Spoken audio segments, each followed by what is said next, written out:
नमस्कार, सुगरणमध्ये तुम्हा सर्वांचं स्वागत। तर आज आपण गौराई स्पेशल खुसखुशीत पुड्याची करंजी बनवणार आहोत। यामध्ये जो साठा आहे तो आपण तांदळाच्या पिठापासून न बनवता कॉर्नफ्लॉवरचा वापर करून बनवणार आहोत। तरी सुद्धा ही करंजी अजिबात तेल पकडत नाही, खूप छान अशा लेयर्स निघतात आणि छान असे खुसखुशीत होते। तर ही करंजी आज आपण बनवूयात। त्याचबरोबर तुम्ही अजूनही माझ्या चॅनलला सबस्क्राइब नसेल केलं तर प्लीज सबस्क्राइब करा, लाईक करा, शेअर करा आणि छान अशी पुड्याची करंजी या गौराईसाठी तुम्ही नक्की याच पद्धतीने बनवा। ही पुड्याची करंजी बनवण्यासाठी आपल्याला रवा पाहिजे, तो अर्धा किलो घेतलेला आहे मी आणि इथं तेलही घेतले जे आपल्याला मोहन बनवण्यासाठी हवं आहे। तर एका ताटामध्ये हा रवा काढून घेऊयात। हा चाळून स्वच्छ करून घेतलेला आहे। त्याचबरोबर मी मोहन जे आहे ते गरम करायला ठेवले आणि चवीपुरतं मीठ टाकून घेतलं। यामध्ये मोहन छान असं गरम झाल्यानंतर ते आपण रव्यामध्ये मिक्स करूयात। हे सर्व छान असं मिक्स करून घ्यायचे जेणेकरून जे गरम करून घेतलेलं मोहन आहे ते पूर्ण सगळं आपल्याला या रव्याला चोळून घ्यायचे अशा पद्धतीनं। आणि थोडंसं पाणी घेऊन आपल्याला घट्टसर असा गोळा तयार करायचा आहे। पाणी एकदाच टाकायचं नाहीये, गरजेनुसार थोडं पाणी मिसळून घट्टसर असा गोळा तयार करायचा आहे। कारण आपल्याला 2 ते 3 तास हे पीठ छान असं भिजून द्यायचे, त्यामुळे घट्ट मळायचे, नंतर ते थोडंसं सैलसर होऊन जातं। तर पाणी थोडं मिसळून आपण हा गोळा घट्ट असा मळून घेऊयात। तुम्ही बघू शकता मी एकदाच पाणी अजिबात घेतलेलं नाहीये, लागेल तसं थोडं पाणी मिसळून छान असं पीठ मळून घेते। घेताना काय करायचे, रवा जो आहे तो पांढरा शुभ्र घ्यायचा आहे, म्हणजे करंज्या आपल्या छान अशा पांढऱ्या शुभ्र होतात। तर हा गोळा छान असा घट्ट असा मळून घेतलेला आहे, कारण 2-3 तास आता आपल्याला याला झाकून ठेवायचं। तर कॅरी बॅग मध्ये छान असा हा गोळा एका भांड्यामध्ये झाकून ठेवूयात। आता आपण या करंज्यांसाठी सारण बनवून घेऊयात। तर कढई मी गॅसवर ठेवली आणि त्यामध्ये जे खिसून घेतलेलं खोबरं आहे ते छान असं भाजून घ्यायचे, थोडंसं लालसर होईपर्यंत छान असं भाजून घेतल्यानंतर याला थंड होण्यासाठी आपण भांड्यामध्ये काढून घेऊयात। तर हे खोबरं थंड होते तोपर्यंत आपल्याला काय करायचे, यामध्ये जी खसखस आहे ती पण थोडीशी भाजून घ्यायची आहे। यामध्ये मी खसखस वापरते कारण छान असं करंज्यांना फ्लेवर येतो खसखशीमुळे आणि चवीलाही छान लागतात। तर खसखस भाजल्यानंतर ती पण आपण या खोबऱ्यामध्ये मिक्स करून घेऊयात, जेणेकरून हे दोन्ही थंड होईल। इथं मी काळे मनुके घेतले आहेत, हे ऑप्शनल आहेत, तुम्हाला टाकायचे असेल तर टाका किंवा नाही टाकले तरी चालेल। तर इथं खारकीची जी पूड आहे ती विकतची वापरली तरी चालेल किंवा तुम्ही जी घरी खारीक आणता ती फोडून त्यानंतर तुम्ही अशी पावडर तयार करून यामध्ये मिसळू शकता। त्याचबरोबर विलायची पूड जी मी साखरेमध्ये विलायची बारीक करून घेतली आहे मिक्सरला। पिठी साखर आपण खारीक टाकली आहे त्यामुळे पिठी साखर अगदी थोडीशी लागते, जास्त लागत नाही। खाऊन बघायचं आहे बाकूर व्यवस्थित साखर सगळं साहित्य व्यवस्थित पडलंय का नाही। तर व्यवस्थित मिक्स केल्यानंतर आपला बाकूर किंवा सारण जे आहे ते तयार झालेलं आहे। त्याचबरोबर आपलं पीठ 2 ते 3 तास छान असं भिजलं आहे। सकाळी ज्यावेळेस आपण स्वयंपाकाला सुरुवात करतो त्या अगोदर हे पीठ मळून ठेवायचं, म्हणजे करंज्या करेपर्यंत छान असं भिजलं जातं। तर आता आपल्याला काय करायचे, हे जे पीठ आहे ते छान असं ठेसून घ्यायचे। काही मुली मिक्सरवर फिरवतात, परंतु नाही, ठेसल्यानंतरच छान अशा पुड्याच्या करंज्या होतात। तर अशा पद्धतीनं पाट्यावरती छान असं ठेसून घेऊयात। सगळं पीठ एकदाच ठेसायचं नाहीये, आपल्याला 2 पोळ्या लाटायच्यात, तर 2 पोळ्यांच्या आकाराचं पीठ घेतलंय मी आणि तेवढंच ठेसून घ्यायचे। तुम्ही जर एकदाच पीठ ठेसलं तर ते पीठ सगळं मऊ होईल आणि छान असे पुडके निघणार नाहीत आपल्या करंज्यांना। त्यामुळे काय करायचे, 2च लाट्यांचं पीठ घेतलंय मी आणि अशा पद्धतीनं खूप छान मऊ होईपर्यंत छान असं पांढरं शुभ्र होईपर्यंत ठेसून घ्यायचे, जेवढं तुम्ही पीठ छान असं ठेसणार तेवढ्याच पुड्याच्या करंज्या छान खुसखुशीत होतात आणि अजिबात तेल पकडणार नाहीत. तर 2 लाट्याचं पीठ आपण इथं ठेसून घेतलेलं आहे. आता काय करायचं आहे आपल्याला, एका ताटामध्ये डालडा घेतलाय मी इथं, तुम्ही तूप सुद्धा वापरू शकता. अशा पद्धतीनं डालडा छान असं ताटामध्ये फेटून घ्यायचा आहे.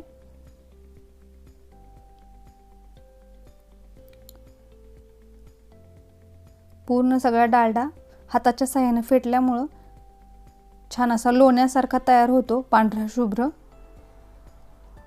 तुम्ही बघू शकता अगदी झटकीपट छान असं लोण्यासारखा याचा पांढरा रंग झालेला आहे. आता काय करायचं आहे आपल्याला, जेवढं हा डालडा फेटून तयार झाला आहे तेवढंच कॉर्नफ्लॉवर आपल्याला यामध्ये मिक्स करायचे.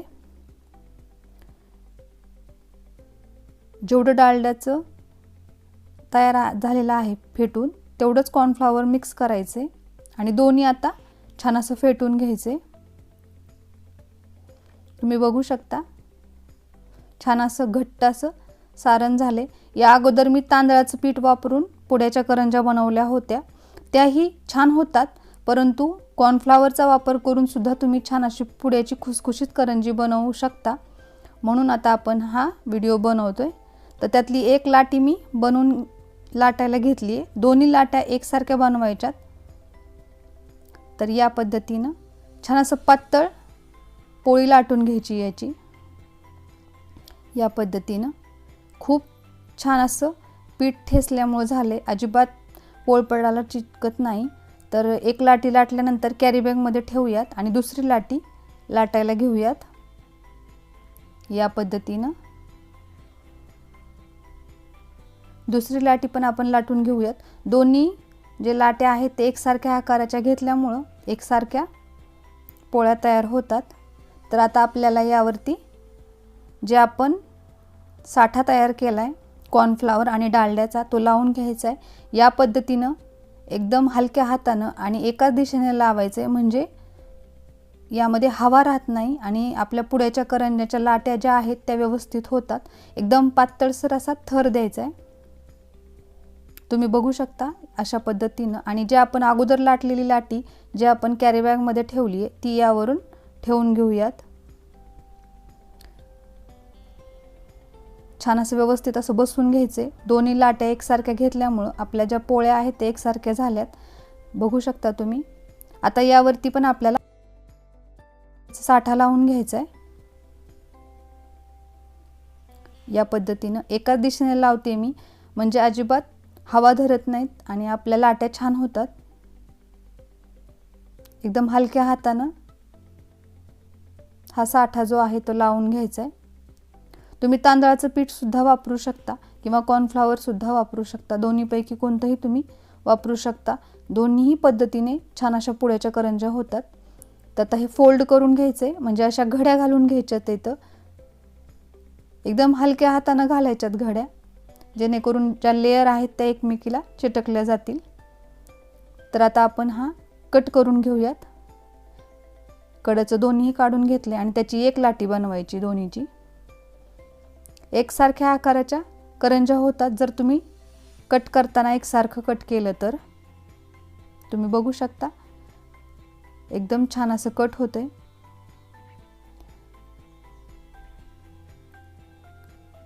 दहा ते 12 करंज्या होतात साधारणतः 2 लाट्यांच्या, किंवा कमी होतील किंवा जास्त होतात. तर या वाटीमध्ये काढून घेऊयात आणि आता आपण करंजी लाटायला सुरुवात करूयात. तर एक लाटी मी घेतली आहे. या पद्धतीनं ठेवून घ्यायची आहे. तुम्ही थोडंसं याच्या ज्या कडा आहेत, ज्या कडेने आपण भरलेला आहे त्या कडेला थोडासा मैदा लावून घेऊ शकता, जेणेकरून ते बाहेर येणार नाही. नाही तसं केलं तरी सुद्धा चालतं.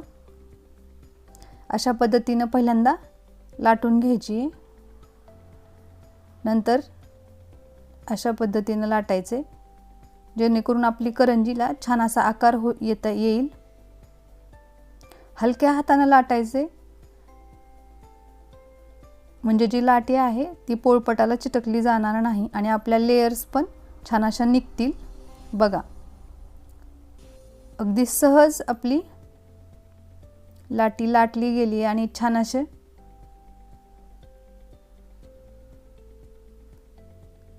ज्या साइडने लेयर आलेत ती बाजू बाहेरून ठेवायची आहे आणि आतमध्ये आपण आता सारण भरून घेऊयात। तर अगोदर थोडंसं पाण्याचा हात लावून घ्यायचं आहे, म्हणजे काय होतं, करंजी तेलामध्ये फुटली जाणार नाही। आता आपण जे सारण बनवले ते यामध्ये अशा पद्धतीने भरून घेऊयात।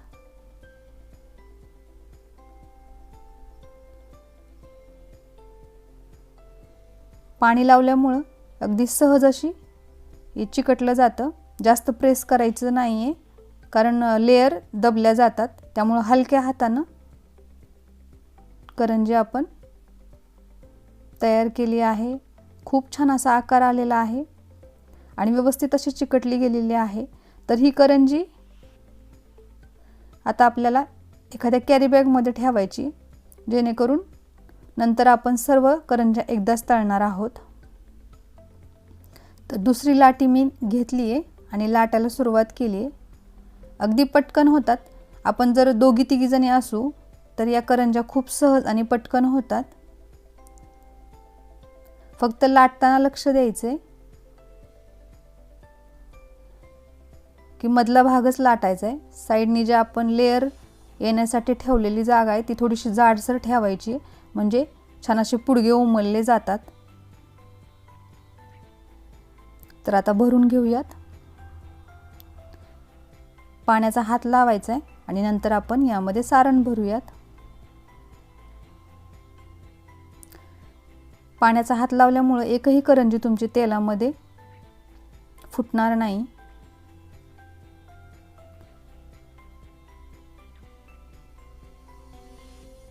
सारणही मापातच भरायचे, जेणेकरून आपले जे कडा आहेत ते आपल्याला फोल्ड करता येतील, एकमेकावर चिटकवता येतील। तर बघा, आपल्या ज्या करंज्या आहेत ते एकसारख्या होतात कारण आपण लाट्या एकसारख्या बनवल्या होत्या आणि अशा कॅरी बॅग मध्ये 8 ते 9 करंज्या जेवढ्या आपल्या लाट्या आहेत तेवढ्या लाटून घ्यायच्या ते एकदाच। इथं तुम्ही अर्धा किलोच्या करंज्या एकदाच बनवू शकत नाही, 2-2 लाट्या ठेसायच्या आणि नंतर अशा पद्धतीने जी आपण आता प्रोसेस केलेली आहे त्याच पद्धतीने तेवढ्याच लाट्यांच्या करंज्या बनवायच्या आणि तेवढ्याच करंज्या नंतर तळून घ्यायच्या। कारण एकदाच जर तुम्ही करंज्या बनवून घेतल्या आणि जर पटकन तळल्या नाहीत तर त्याचे छान असे लेयर्स निघणार नाहीत। त्यामुळे काय करायचे, 8 ते 10 करंज्या 1-2 लाट्यांमध्ये होऊन जातात। तर तेवढ्या करंज्या झाल्या की लगेच तळून घ्यायच्या आहेत। तर मी सर्व करंज्या याच पद्धतीने बघू शकता बनवून घेतलेल्या आहेत। तर आता आपण या तळून पाहूयात। तर यासाठी काय करायचे, आपल्याला तेल गरम करायला ठेवले मी कढईमध्ये। आता आपण करंजी तळून घेऊयात। तेल छान असं तापले होतं। कमी गॅस करायचा, नंतर तुम्ही जर जास्त फुल गॅस ठेवला तर लेयर छान अशा निघणार नाहीत।